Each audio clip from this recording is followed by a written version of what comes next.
Well, back in Indiantown, we discovered we had an exhaust leak at the upper part of the elbow, and I should have filmed more of it, but I didn't. So when we were in town, I went and got a piece of aluminum dryer duct, and I knew that if it became a real issue, I could just take a pair of snips and kind of make my own piece of duct and wrap it around it and clamp it to death. So that's what I did, and we have made it to West Palm Beach.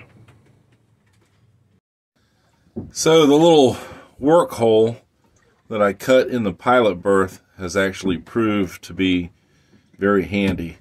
We've actually got some stuff stacked back in there to get it out of the boat, because I can reach most everything by myself through this work hole. So you can see all the old wrap. I took all that off because the pipe started smoking. I took all that off, and right there at the end of that fiber wrap is another one of those elbows, and it's rusted about 80% around that, and was billowing smoke. So I made a patch out of that aluminum, and then run a patch around that radius part in pieces and clamped it and safety wired it down real hard. And I bought some more of that heat wrap, and then I took metal foil tape.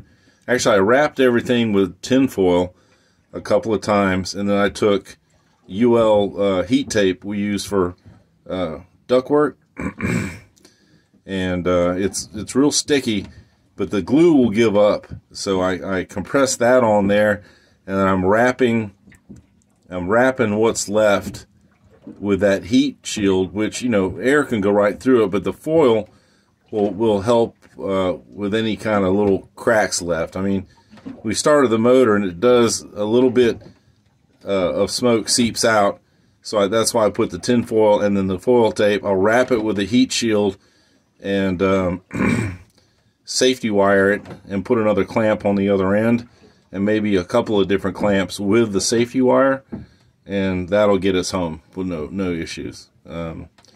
So I should have filmed it, but couldn't. There's too much going on. But there it is. So we get back to town.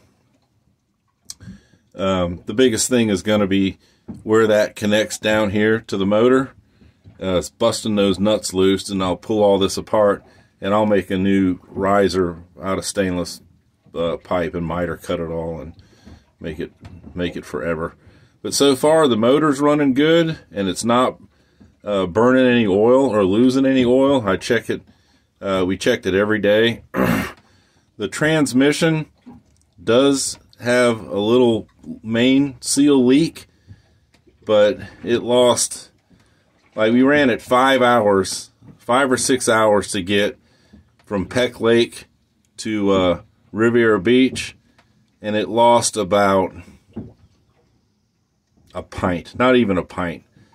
So that's pretty good. So it's just something we check if we're going anywhere, and sooner or later, you're not really going to use the motor that much. We had the motorboat down here, but we've been sitting here in Riviera Beach since, what day did we get here, Cakes?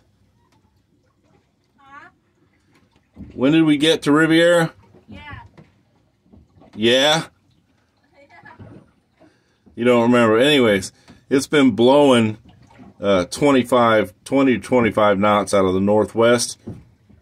So it's been, kind of wavy. Now the wind's settled down. It's coming out of the east. It's a lot more pleasant. So you can see the heat shield is wrapped around there. And I pulled it tight, and I tabbed it with some foil tape, so it's like an extra set of hand. I took some safety wire and wired it, and used stainless clamps to hold everything down, to squeeze, to put even more pressure on the handmade piece of aluminum duct I made to go around the broken pipe. It's pretty solid. So we'll see how it goes. It's funny, the first job I had in the Navy is in the lagging locker, and did a lot of this sort of same kind of thing on those submarines, because everything has a pad. That's where I learned how to sew. And I'm no stranger to safety wire, because that's how you hold your grips on your dirt bike. So, you know, all your bolts and parts and stuff you don't want flying off. All right.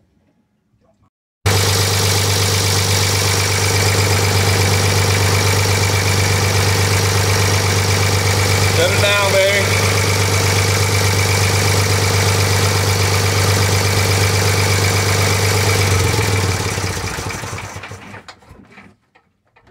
Well, there you go. Patched up. That ought to hold us until I can make a new one.